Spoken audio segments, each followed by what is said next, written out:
Welcome back. It's Lionel, tech lead and partner at Westfold, and happy Chinese New Year, Gong Xi Fa Chai in the world of COVID-19. But today I want to talk to you guys about the Robinhood-Gamestop saga, all that drama that's been happening, being unfolding. I've been having nice 2 weeks not putting up any content, but I saw this and I decided that we need to talk about this.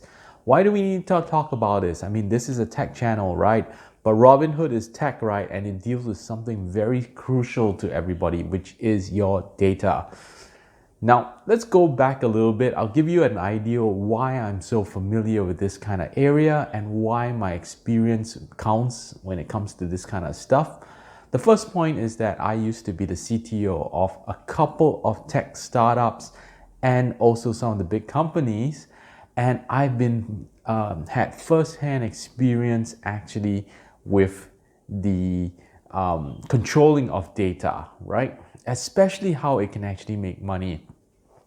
So I've been in that room where I've been asked or directed by the C-suite to build systems to collect data. Now, to give you some insight, let's talk about what happened with Robinhood and GameStop, okay? So Robinhood is a trading app. It is an application that allows you to buy and sell shares on the US exchange, and they were playing this stock called GameSpot, okay?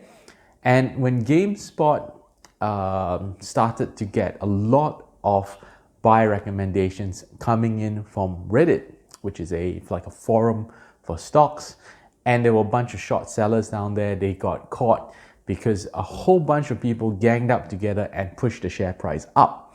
And you'll see this big uphill push as the short sellers got caught. And then suddenly, Robinhood froze the buying of the accounts. I was frozen out as well. I couldn't buy any GameSpot. Not that I wanted to buy any GameStop at all. But then came the commission, and then came the insights into how Robinhood actually makes money, because Robinhood does not charge a commission. Now, for those people who are not familiar, if you're trading stocks and shares, right, the commission comes down at somewhere around 0.1%. So if you trade $1,000, you will probably be paying $1 of commission, probably a minimum amount of about $10. So how does an application who has to run all this data flow, all these order flows and all that make money? And I was surprised as well, because I'm very familiar running companies where they don't charge fees up front. So I sat back and I looked at the commission, asking questions, and they were making money selling order flow. What is selling order flow? Okay, I'll give you an example. If I wanted to buy, say, that Razer mouse over there, right, in the market or from the shop, if I put in an order and it's not yet been delivered, let's say there's some sort of lag, right, within the factory and myself, I put in an order for $50 for that mouse. What they're doing is taking that order and selling it to somebody. Now, one of the world's most misunderstood things about data, right, and about personal data especially, is that it has no value to the person who is supplying it, right? You already know everything you need to know about yourself. So you make the false assumption that that data is without any value, is worthless, because to you it's worthless. You know everything about you. You know your deepest, darkest secrets, your mother's maiden name, all this kind of stuff. So you think that that data is worth not very much, but you are wrong. That data, to the right hands, to the right people, is worth a lot of money. And I've seen it firsthand being the CTO of what this data is. So what these guys were doing was selling those order data to some other third company called Citadel. And what they were doing with that data, as what Citadel said, was that they were trying to make the market more efficient. Now, this is, again, their words and their assumptions. We don't know what it is. What I can tell you is that if somebody is willing to pay for something, they are planning to make money from it. Okay? No matter what it is, be it Facebook, Google, any kind of time that you sell your data online or you don't charge for it or you don't pay for it, that data is being used. Now, in terms of the context, I used to work in finance.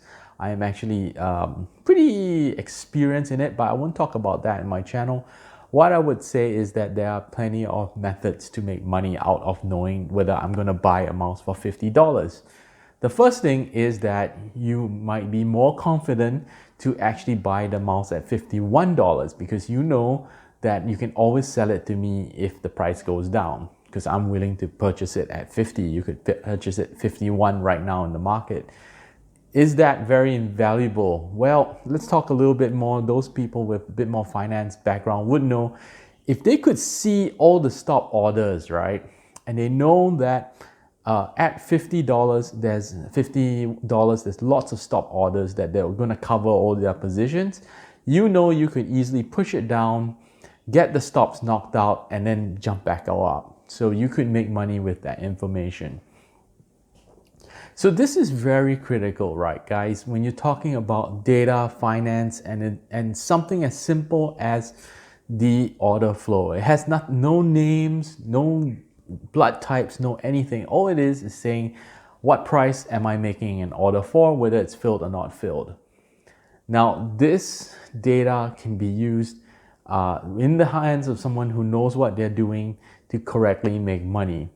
So what you can do, what's our action plan here, and what I will be doing is going back to my broking firm, right?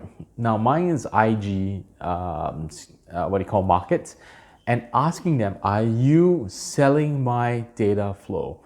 And be careful, right? Because you just want to ask them and do the correct due diligence of whether these people actually make money on it. I highly doubt they do that because they already charge commission, but it's good to ask those questions. I prefer the saying, right? This key saying in the business is that if you're not paying for the product, you are the product. And that is exactly the case right now in Robinhood. I would never, ever allow someone to sell my data without my permission. I would ask them. And if possible, at the right price, I would pay for the data not to be sold. So this applies across, especially for channels that are not so clear of how exactly they are making money from your data. You never know what it is. So the feeling to me, right, as I always tell my guys, right, is could you feel comfortable with someone always going through your garbage, right? Rummaging through it, picking up all the wrappers and stuff that you throw away. And while you may say, I'm very comfortable with that, after all, I don't need this stuff, you will be very surprised with the level of data and information they can learn about you, right? They can know your habits, know what you like, you can know what your blood type is. You know, if you throw away a bleeding handkerchief, you never know where all this data is. So very important, get your VPNs. Make sure, especially in COVID, where they're trying to collect as much data as possible, that you are on top of your data collection, especially if, they say, look, I need to know where you go. We might want to know which buildings you're eyeing out. Make sure you ask those questions about what that data can be used for, what else can it, because as I said, I've sat in that control room as the CTO and I've seen what data looks like. It is Pandora's box. To the people who want to mine it and look at it, it's very valuable, very compromising, right? So guys, key thing about GameStop and all this kind of stuff, watch your data if you're making investments and don't be the product. And that's the bottom line because the tech lead said so.